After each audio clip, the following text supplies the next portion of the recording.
Today we are doing beginner FRC programming 1. We're basically going to look through a very brief single file program for an FRC robot, so we can get an introduction to how the VS Code setup works, the program that we use to actually edit code, and how WPI lib works, the library that we use that does a lot of the FRC work for us. So some of the requirements, if you want to do this and test this on your own, is having some basic Java. So if you came through our first session a couple weeks ago, we went through kind of basically how parts of Java worked. We also went through and set up the FRC tools. We talked about that last week, so hopefully a few of you have done that. And then if you actually want to run stuff and be able to like interact with it, you need to have some form of gamepad. So any gamepad you can connect to your PC or Mac, whatever you're using, either an Xbox One, a cheap one from Amazon. I have a really cheap wireless one from Amazon that I'm using. But anything like that should work as long as it's a gamepad. But you can do stuff without it. You can still write a bunch of the code. It's just a little bit trickier to test if you don't have some kind of controller. Okay, so the first program we're going to look at and we're going to simulate is a short program that I wrote to kind of simulate the way the 2020 Everybot works. But we kind of have to know what the Everybot does to be able to understand how we're going to program it. So for our program today, we're going to assume that the drivetrain, so the wheels on each side of the robot, are each powered by one motor. So there'll be a motor on the left side and a motor on the right side. When you power both the motors forward, both sides go forward, so the robot goes forward. When you power both the motors backwards, both sides go backwards, so the robot goes backwards. And then just turn the robot, you vary the speeds between the two sides. So if you power the right side forward and the left side backwards, your robot will steer towards the left. And if you do the opposite, the robot will steer towards the right. This robot also has a roller up here at the front. So this roller is powered by a single motor that spins the balls up into it and can spin the balls back out. And then for our version, just to make it a little simpler, we're going to assume that the up and down of this motion, we'll watch a video and kind of see how the robot works in a second, but we're going to assume that this is powered by a pneumatic cylinder instead of by a motor like it is on the real one. The pneumatic cylinder just gives us another example of something else to program, so we have a little bit more variety in our program here. And then there was also a climber that is powered by a single motor that's able to pull the robot up. And that climber, we're going to assume later on, I don't know if we'll actually get to that today, but later on we'll assume that it has some sensors, and we'll work on how to add some sensors to it as well. Okay, so let's look at how the Everybot actually drives around and what it does for us.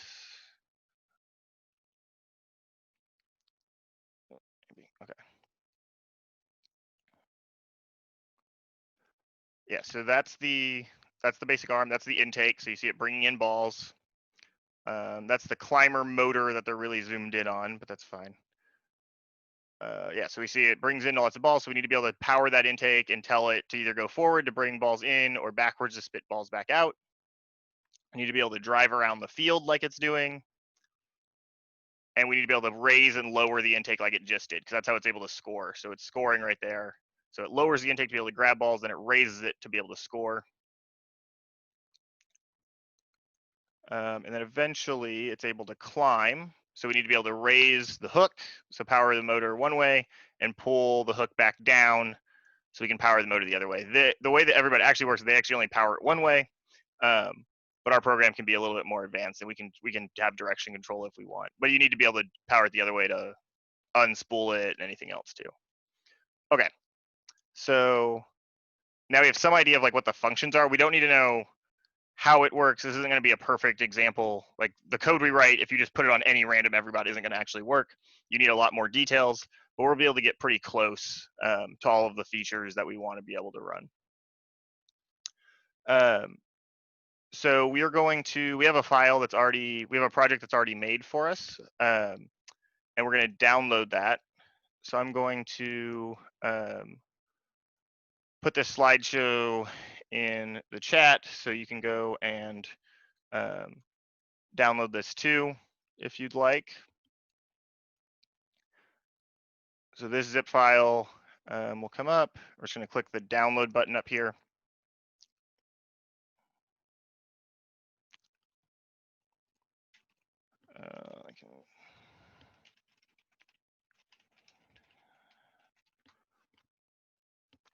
All right, so once that's done, we're going to open in the folder. If Chrome wants to participate. There we go. Show in folder. Okay, so now we're in our download folder, and we're going to right click and do extract all. And we're just going to extract it to, you can extract it to your downloads folder. You can put it somewhere else if you'd like. The important thing is you just have this file, you just have this folder with the files and you know where it is on your computer.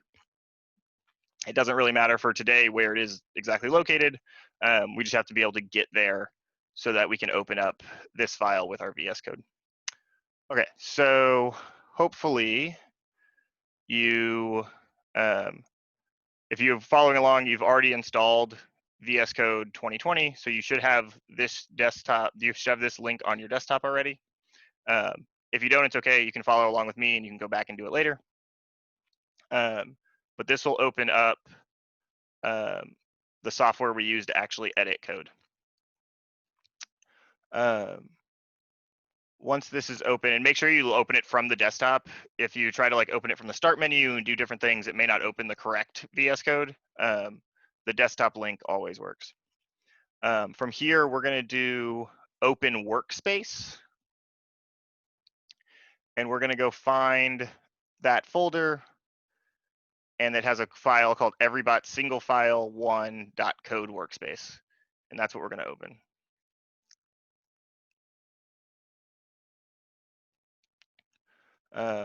It brings up a couple welcome things. We don't need those. What we're going to look for and what shows up on our next slide, or on this slide, sorry, it actually says open robot.java. So that's our goal, is to open robot.java.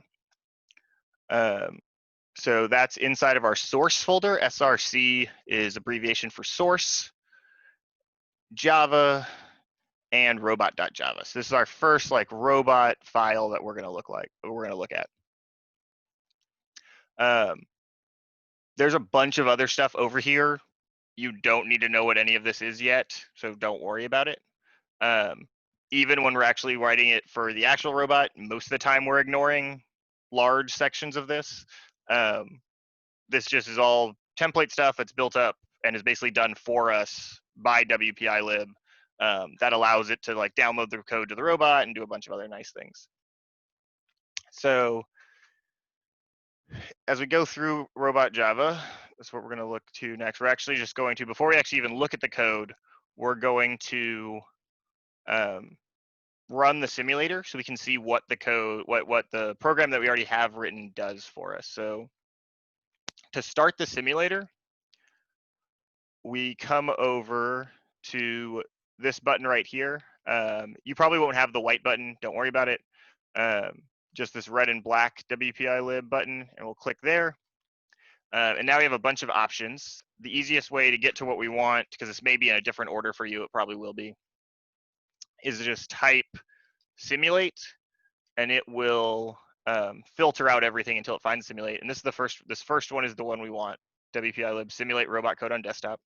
And this is basically going to allow us to run the robot code without having a robot. So when we click that, it'll start doing a lot of things. We have to be a little patient. So it's doing what's called building the code or compiling the code. It's doing both basically. And then it'll pop up this little window, which is sometimes hard to see. Like it looks like it's done and then nothing happens. But you have to come up here, you have to check that box and hit OK. And now it'll bring up another window, which I'll pull onto screen. And so now we have this simulator running. So this is the robot simulator. And all of these little windows are basically different parts of the robot that we can interact with. Okay, so I have my little cheap wireless Xbox controller from Amazon.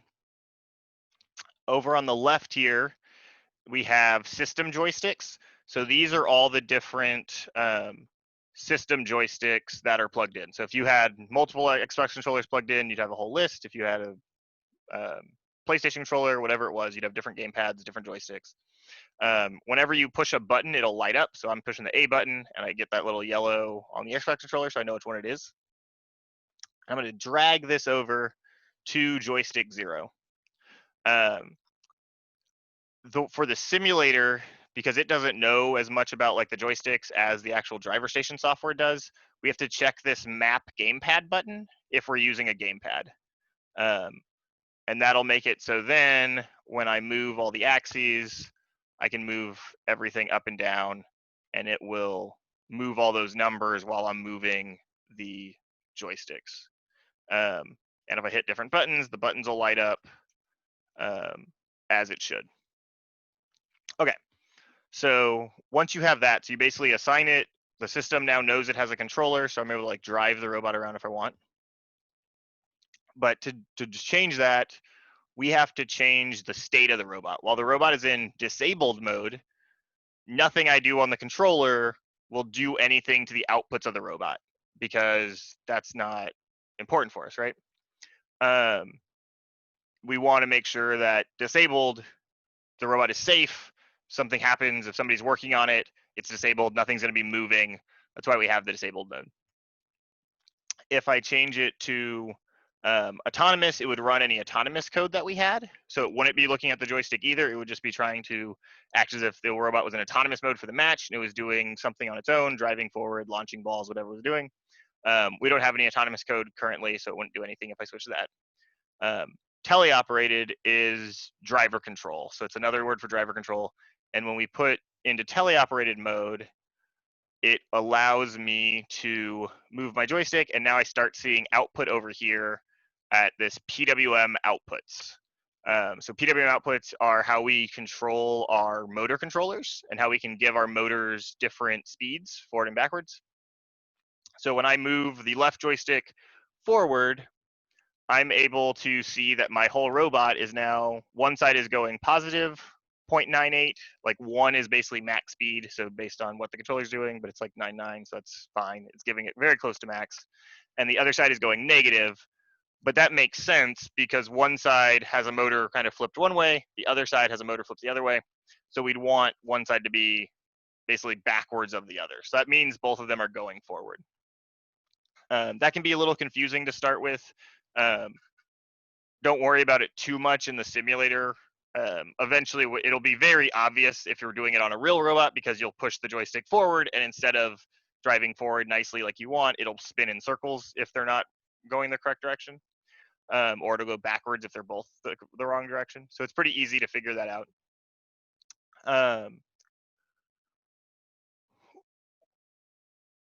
We went through all of that already. Okay, so the next thing is, so it's a little annoying to just look at, to just have to look at those numbers moving back and forth in the simulator. So what we're gonna do is we're gonna launch Shuffleboard, and it has a little bit more visual, representation of what's happening with the simulated robot. So that helps us out in seeing what we're doing. So to do that, we're gonna go back to VS Code. We're going to click that WPI button again, and we're going to do Start Tool. So we're going to click this Start Tool, and we're going to launch Shuffleboard.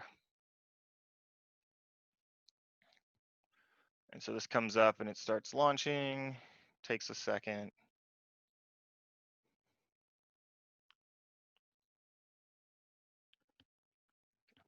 Oop, it is really big. Okay, I'm going to make it smaller.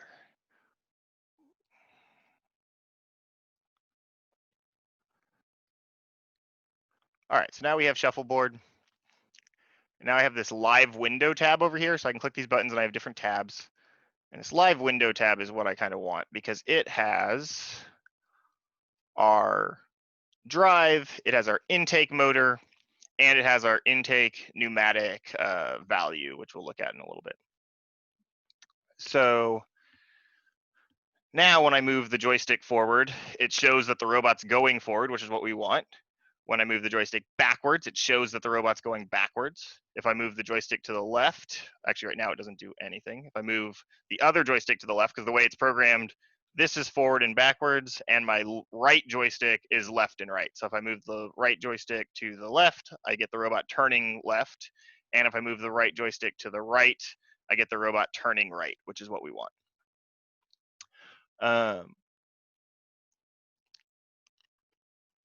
Okay, so this next slide shows us the full controller map. So we just did left stick and right stick. We also have two bumper buttons. So we have a left bumper controls the intake pneumatic. So if I push the left bumper, that intake pneumatic cylinder should move.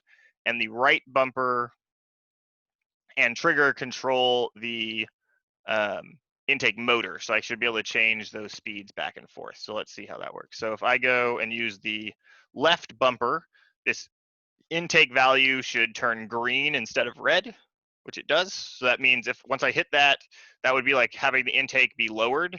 And then when I release it, the robot would have the intake rise up, which is what we want. And for the intake motor, when I hit the right bumper, it sends a +1. So it's having the intake spin forward. And when I hit the left or the right trigger, it's going to send a -1. So it's having the intake spin backwards if it's like dumping balls out. So now we see the output displays on shuffleboard, and it'll display on the simulator as well. But everything's a little bit smaller. So like instead of that nice big bar, I just see this little yellow dot for the intake now. So I just have when I hit the bumper, that yellow dot moves. And then over here, when I just hit the bumper and trigger, this number moves. So it's a little harder to see here. Shuffleboard makes it easier for us to see.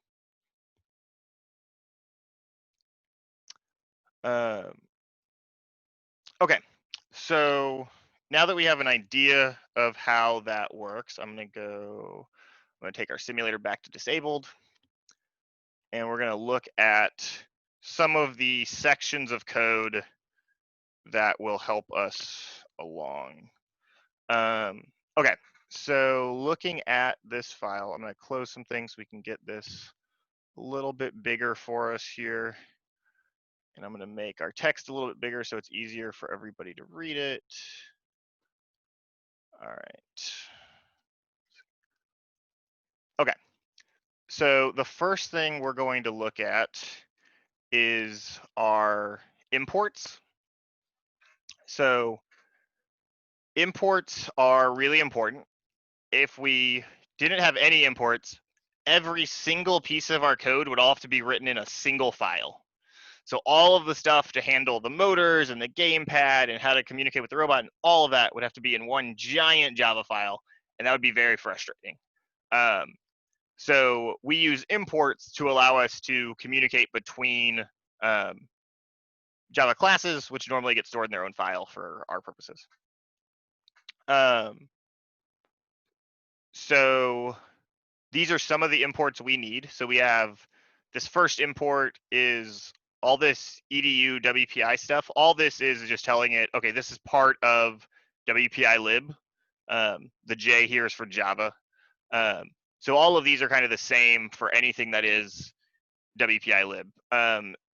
They do this whole edu thing. It basically allows you to make sure you don't have the same name as something else, because this is basically like their website. So they know they own WPI.edu. So then if everyone uses their website whatever, they can make sure they're not going to have the same package name as something else. That's what this kind of is called, the package.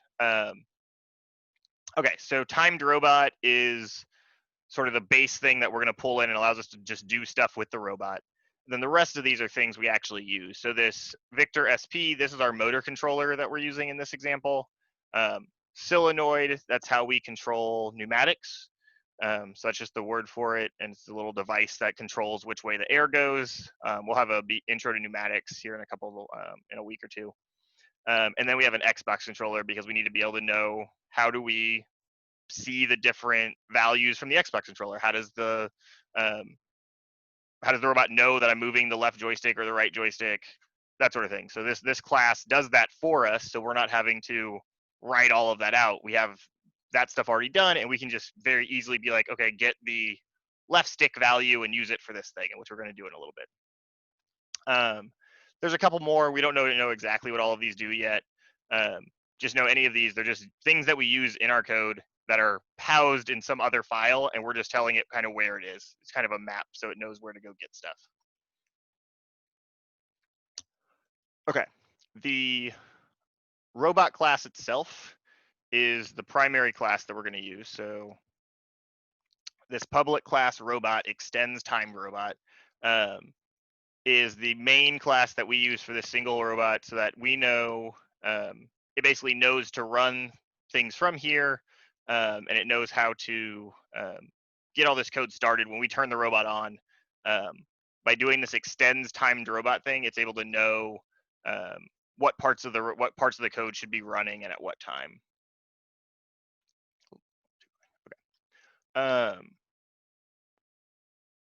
Yeah, so the extends bit, we'll go into way more details about this later, but for now, just know that it basically allows robot to use all of the stuff that's inside timed robot. It's basically like making a copy, and then we're allowed to add stuff to it. We start by kind of initializing some of our objects. So we talked about objects a couple weeks ago. So we have a controller object, which is an instance of Xbox controller. So if we wanted to make more controllers, so if this was like a real robot, we'd have a driver controller and an operator controller. And both of those two things, so we'd have one named like driver controller and one named operator controller. And each of them would do the same type of thing. It'd be Xbox controller, driver controller equals new Xbox controller, and then we have to somehow give it a little bit more information. So this 0 right here is basically which port we're using, or which ID number we want it to have. So Xbox controller 0, the next one would be Xbox controller 1, and then when we were in the simulator, we have this joystick 0, joystick 1, and we could assign them however we wanted. Coming down, we make some more objects. We make objects of the Victor SP, which are motor controllers. And we see that we do that here. So we have a left motor and a right motor, and we give them a 0 and a 1. So those 0 and 1 in this case refer to the PWM channels. So we have a PWM 0 and a PWM 1. So we have a left motor and a right motor, and those get assigned there. Here's where things start getting a little bit new from what we've done before. So this differential drive thing should seem relatively similar, right? It's not that different from the pattern that we have right above it that we were doing before when we were making motors or whatever a couple days ago, or a couple weeks ago. But now, instead of taking just a number, they actually this as its parameters, the stuff that you give to it, like the information you send to it, it's taking in entire motor classes. So when we do this here and we make a new differential drive and we name it drive, we get to do what's called pass left motor and right motor to it. So now when we interact with drive, instead of having to interact directly with left motor and right motor all the time and make them like coordinate and we have to do all these things together, this is a nice handy shortcut that lets us interact just with drive alone and have it deal with both of the motors and make sure their relationship does what we want. And it's just very handy, and we can saves us a lot of time and effort by using something like this that combines them together.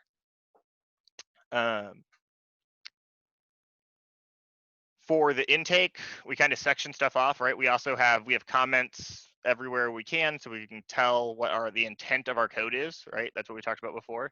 So the intake, we know we're creating a motor controller and a pneumatic solenoid. Intake motor and intake pneumatic, similar pattern to everything, nothing too complicated. And then from there, we have our first method, right? So we created some objects. Now we're going to add a method into this. So this specific method is common to any of the templates. If you're following the way that WPI-lib kind of intends for you to write a robot, or the examples they use, this method called robot init, which is short for robot initialization. This allows anything we want to be run directly when the robot starts up. So as soon as we power on the robot, the RoboRio, which is the computer for the robot, it's booting up. And then as soon as it's fully booted, it starts our code. And this is like the first thing that runs of our code, the stuff that we're writing specifically for our robot. So this method runs once right at the beginning and then never again. So this is just kind of startup things, anything that we just need to kind of establish, set up, and then we can leave it alone. So what we keep in here for this example is this sendable registry stuff, which we don't need to know exactly how this works right now, but basically these three things are how the dashboard stuff work. So if we didn't have those, our all these nice pretty graphics wouldn't show up automatically. So just by adding this little line, there's a bunch of code that happens elsewhere that we didn't have to write or do that handles all of those, that handles pulling up all those graphics and doing things. Okay, so yeah, so we're just configuring names for shuffleboard, and then in our next method, here's where it gets a lot more complicated for this code. So this method is called, the comment says this method is called periodically during operator control. So teleop periodic, so it has a name that kind of is descriptive of what it does. Periodically means over and over again, basically, like at some time interval, every 20 milliseconds, basically, this gets called. So very quickly, over and over and over again, everything inside this method gets run and then rerun, then rerun and rerun. And that makes sense because we constantly want the robot to be checking if we've hit new buttons, if the driver has changed where the joysticks are. So it's basically just always checking for those things and then acting on it and changing the outputs of the robot very, very quickly, multiple times every second. The very first thing we do is describe how to drive the robot. So since we did that differential drive thing up here where we added the two motors to our differential drive object, we can use a handy method that's inside of differential drive. So this drive.arcade drive thing that lets us automatically control and kind of do that mixed,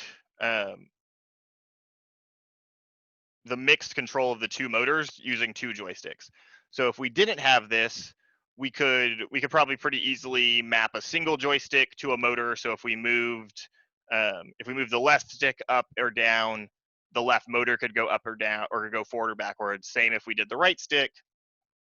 But by having this method, it allows us to have them both go forward when we do the left motor or the left stick, and it allows us to have them the robot turn when we move the right stick.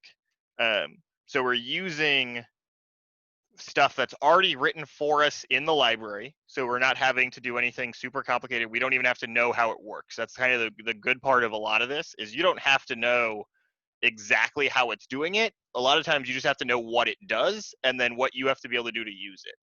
And that's a ton of what we do in the robot, is just learning how different parts of things that are already written for us in the library, how they work, and then how we can kind of use those pieces of the code together to get our robot to function the way we want it to. So drive.arcade drive, the VS Code is super nice. It tells you a lot of times what the method does. So in here, this says that we need to give it, after arcade drive, it takes an X speed and a Z rotation. So it's going to calculate our values for how the drive should drive based on those two things, an x speed and rotation. And x speed is the robot's speed along the x-axis. Forward is positive, so -1 to 1. And it's going to figure out how to command the motors to do that. And then z rotation is the robot's rotation around the z-axis. And it tells you which way is positive or negative, which is great. So then what we want to give it is how do we want to control those two things? And so we're going to control those two things by getting values from our Xbox controller. So that's what this does. So this controller.getY is just asking for the value of our y-axis on our left hand of our gamepad. Similar over here, controller.getX is asking for the x-axis of the right hand joystick on our gamepad. This -1 is important because basically when we wrote it without it, the robot was going the wrong way. So if I moved the controller forward, the robot was going backwards. And if I moved the controller backwards, the robot was going forward. So to fix it, we're able to just multiply by -1 because we know that when the robot was supposed to be going +1, it was going -1. And then we know when the robot was supposed to be going -1, it was going +1. So by multiplying by -1, we flip those two things and the robot goes the direction we want. Sometimes that's just based on the controller you're using. Sometimes it's based on code that you didn't write. So a lot of times you have to do little fixes like that just to get the correct output. Okay. So okay, yeah. So we have some intake control as well. So we can see how those buttons work. So this is a very simplified intake methods. A lot of times you'd have a little bit more logic and things if you wanted to, but this is definitely functional. So we saw that when we pushed the left bumper, things were happening. So just like we talked about 2 weeks ago with how the if-else statements work, this checks a Boolean, which is something we talked about, right? So this controller.getBumper hand.left is going to return either true or false. So when I press in this bumper, this method right here, this get bumper, returns true when I have the button clicked, and it returns false when I let it go. So then we can use the if statements we learned about to control the pneumatics. So if the bumper is true, I want the pneumatic to be set to true. So intake pneumatic.set. So that's how we control the pneumatic solenoids. They just have a set method that lets us turn them on and off, basically. So on is true, off is false. So we do that right here. This first one, dot set true, we'll set it on. And then else, which basically means if the controller bumper left side isn't pressed, then we'll run whatever is in the else. And that means I want it to be false. I want that to be off. And so we just do the opposite. We just do dot set false. So nothing complicated, but it gets the logic that we want to happen written out very cleanly and very easily. And it's pretty easy to follow and kind of read what's happening. Okay. Motor control is slightly more complicated, right? Because the intake up and down only has two positions. We have down and up, off and on, whatever you want to call it. So you just need an if and an else. Our intake motor has three different values it can be, right? It has a forward, it has a reverse, and it has the very important position of stop, because we don't want the motor running the entire time our robot is on, or our robot is enabled in driver control. So we have to do a little bit more complicated. So we need to use an else if, so we can add basically a third position. So here we just do if controller.getBumper hand, the same exact way we did up here, except instead of the left hand like we used before, we're using the right hand. And we use intake motor.set 1.0 because the motors have more range that we could possibly give them. The pneumatics can only be on or off, so they just take a Boolean true or false. But because the motors can be any speed between full negative and full positive, we have to give it a value. So here we're telling it to go full positive. So 1.0 is the max speed that the motor can go. That's kind of the range we set for it, is -1 to 1. So we're telling it to go forward with a 1.0.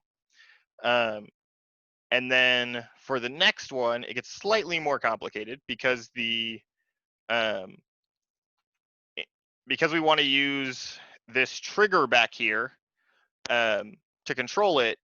We ran into a little bit of a problem because this trigger isn't a normal button. It's not just like the A button or the bumpers. It is a it has an actual gradual press, so it can, like, the robot can know how hard we've pulled on it or how far we've pulled on it.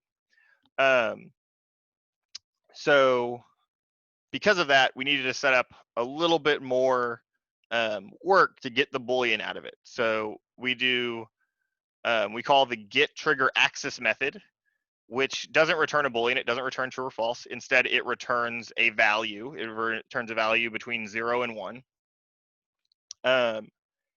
And we basically compare that to some value that we want. So we're asking, have we pulled the trigger halfway or not? So by doing greater than 0.5, which is halfway between 0 and 1, we can find out if we've pulled the trigger more than halfway.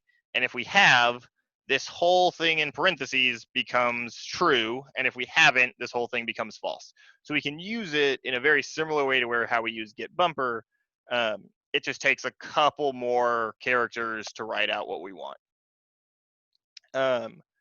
In this case, we ask if the bumper isn't pressed, so we're not trying to tell it to go forward. Then we check if we're trying to tell it to go negative. So if the axis, or if the trigger is pulled more than halfway, then we'll set the intake motor to -1. And then if neither of those two things happen, right? So if it goes through this and gets if false, then it goes else if false, then it comes down here and does the else. And so this will always happen if both of these are false, this will always happen and it will stop the motor. This is a really important part. This is one of the easiest things and kind of really common things for people when they're just starting out at programming the robot. They'll forget this step. Like, it's really easy to think in your head, you're like, okay, I need a button to tell me to go forward. I need a button to tell me to go backwards.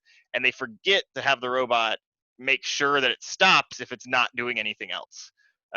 So definitely remember to stop your motors when nothing else is happening. Okay. So what we want to do as our kind of the assignment, now that we've gone through all of that, a lot of what we're asking is basically for you to look through this code and sort of follow the patterns to allow us to add the climber motor methods to this program. So we don't have a climber in here at all. We don't have any of the objects for it, but we need to have that control. So we would make, that needs to be 4. Okay, sorry, there was a typo. So then what we're going to ask to do is, how do we actually add in and kind of follow the same patterns that we did for the drivetrain and for the intake to get to a to get to this accomplished. So we basically want to have the object for climber motor, Victor SP. We need a line in robot init to name it properly so we can follow those patterns again. And then we need to use a similar pattern to the intake motor to have it go forward when the A button is pressed, have it go reverse when the Y button is pressed, and have it stop when nothing is pressed. So I'm gonna go ahead and pause the recording and give everybody like 10 minutes to work on this, and then we'll come back and we'll do it together.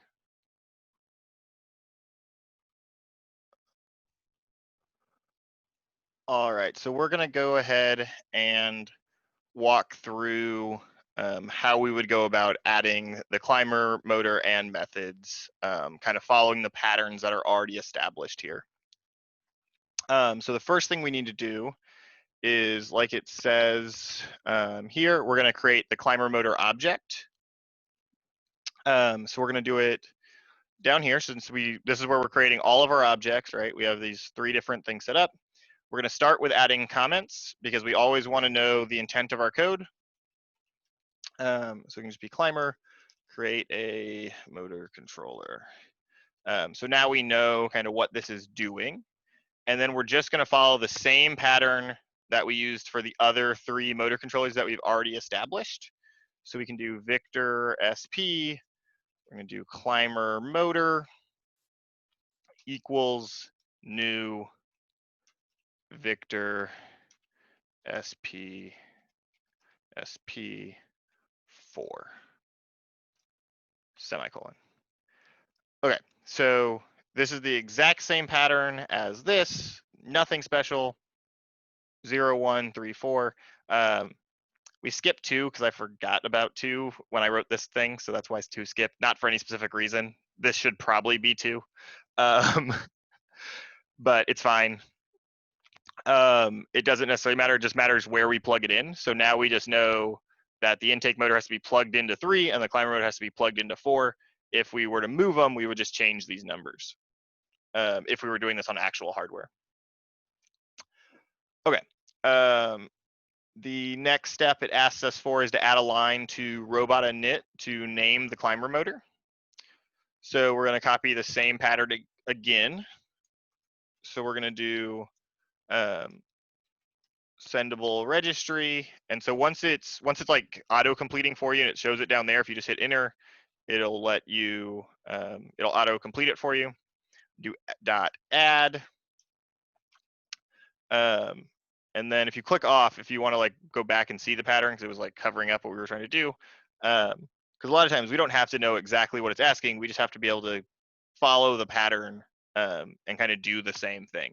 So this wants the name of the objects, right? So we had drive here, we have intake motor, we have intake pneumatic. So we're going to do the same thing and just follow that pattern. So we're just going to do climber motor. And then it wants a name. So this needs to be a, this is a string. So we do it in quotes so it knows that we're just giving it the name, and it's just going to be climber motor again. Because the name of the object here doesn't actually mean anything to Java. It doesn't know what the object is. So we could name this something different, and then we could have this be a different name if we wanted to, but that would just get confusing for us. So it's easier for us if we keep all the things named properly, but we still have to send it the correct name so that it knows what to display in shuffleboards. That's why it says drive, that's why it says intake motor, that sort of thing. Okay, so we did that. Now we're going to do the actual logic part. So we're going to write code in periodic to program the climber motor to go forward for the A button, reverse for the Y button, and to stop when nothing is pressed. So this is very similar. So we have another motor right above it that's doing a similar thing. So in the same way that we started before, we're going to start with some comments. So we're going to do if the A button on the controller is pressed, the climber, which direction do we say? The climber's going forward, right? Yeah, the climber's going forward. Climber motor goes forward. If the Y button is pressed, the climber motor goes reverse. If else it stops, something like that. You can change, you don't have to follow the comment patterns very much, right? You're just kind of describing it. I probably followed them a little more than I probably should. You can though, like if there's something that makes sense and you just don't want to think about what to write, it's fine.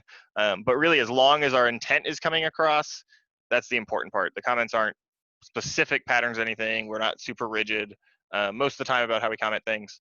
We're really just trying to make sure that if you come back 4 weeks from now and look at this, you kind of can remember what happened, or if I need to read it, or if another member of the team needs to read it, we have some idea of what you were trying to do with your code, because sometimes it's not always obvious what a piece of code is actually trying to do, and if it's doing it correctly.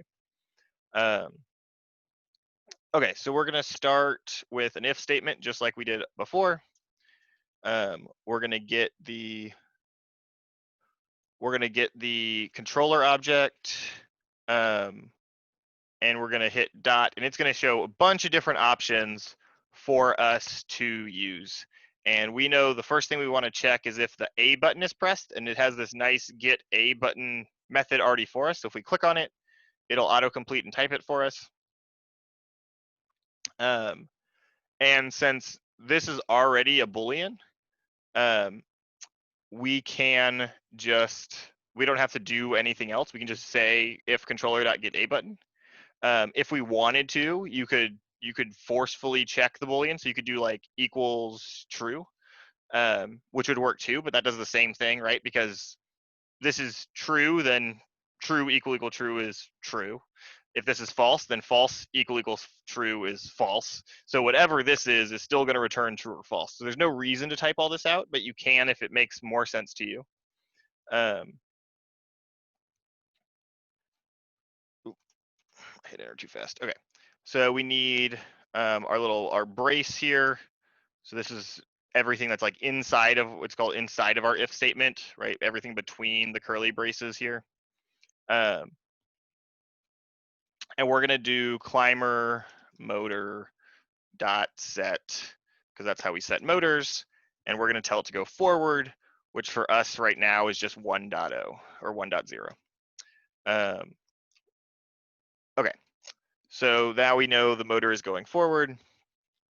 We're gonna do the same thing as above. So this is a pretty easy kind of pattern matching where we're just checking the same types of things, except here we're now looking for the Y button.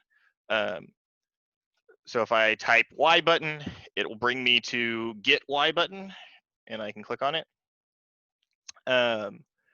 And since the Y button is just like the A button, I don't have to do any of that greater than, because the buttons always return a Boolean automatically for me. So it's super convenient. I can just use that and come right back down into my next statement and kind of telling it what I want the motor to do when the Y button is pressed. So I'm going to do climber motor dot set. I'm going to tell it to go backwards, so -1. Oop, mistype. -1, and then semicolon. All right, so those are the two main things we had to do, right? A and Y. That's all great, but we really have to remember to always stop the motor. So the last bit is just telling the motor to stop. So it's else, curly bracket, intake, nope, climber motor dot stop motor. So stop motor works. You could also do dot set 0, right? Both those things basically just do the same thing. Stop helps because stop is just has a little bit more intent behind it. We know exactly what stop motor is doing. If we do dot set 0, maybe someone actually meant it to like get really close to 0, and they've been like changing that value around. Maybe they're not sure if it should be 0. Maybe it should be 0.1. Where stop motor, we know what the intent is very clearly. We know we're trying to stop the motor. So it's the slightly better method to use, but the other one may work, and if it does, that's probably fine for a lot of our code. Okay, so we are going to very quickly test this, and then we'll have we'll talk about what the kind of the next step is for everybody, and that'll be the end for today. I went to the wrong spot. Okay, so I'm going to do the simulate robot code again. So we're just going to click there. It will, maybe it will not. What happened? I did something bad.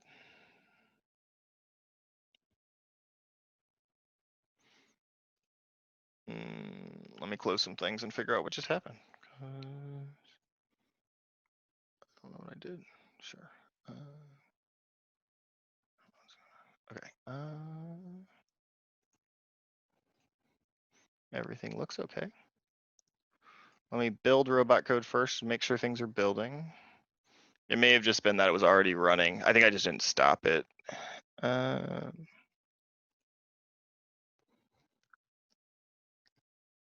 right, it worked that time. Yeah, so I think I just didn't stop the former simulation, which I should have done. All right, so simulator comes up. We're going to start shuffleboard again. So we should see a new.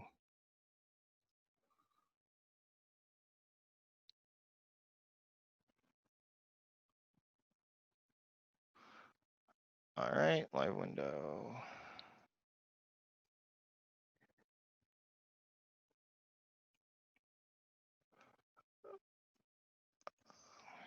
Make this a little bit bigger for us. Okay, so it has that climber motor in there now. So now we have a new thing added. So that's good. So that part worked. And so if we look at our simulator, it already has the Xbox controller. We can come to teleoperated and we can check what happens when we press the A button.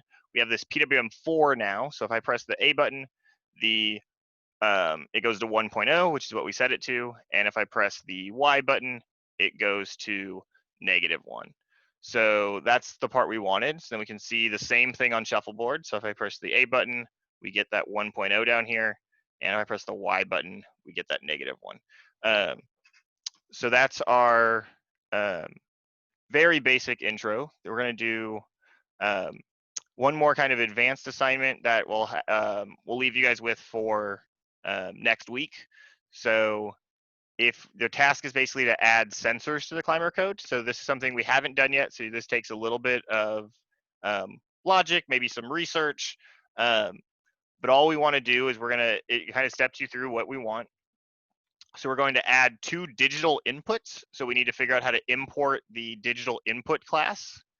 And they're going to represent sensors on our climber. So they're like if we had a sensor, a digital input sensor at the bottom of our climber that said, okay, we're all the way down, so we don't want the motor to go down any further.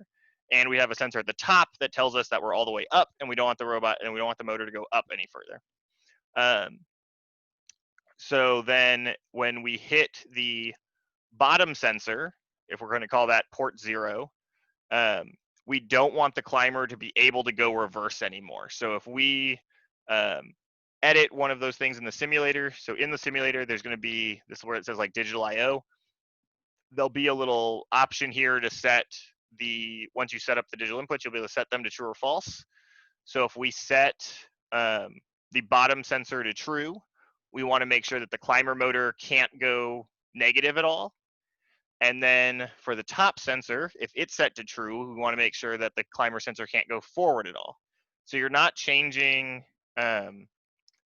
exactly how the buttons work. We're just really what we're looking at is we're changing how this logic works here. So you're going to add a little bit in here, and you're going to think about how we talked about booleans from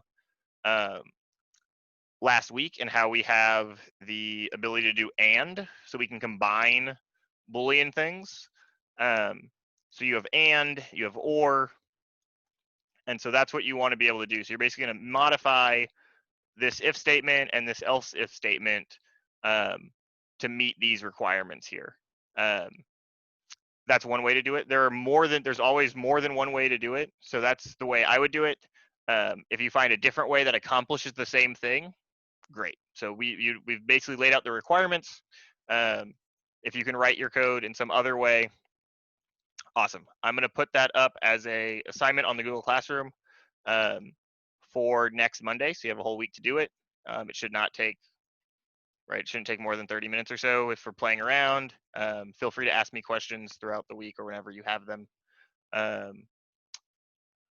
but that's the end of beginner 1.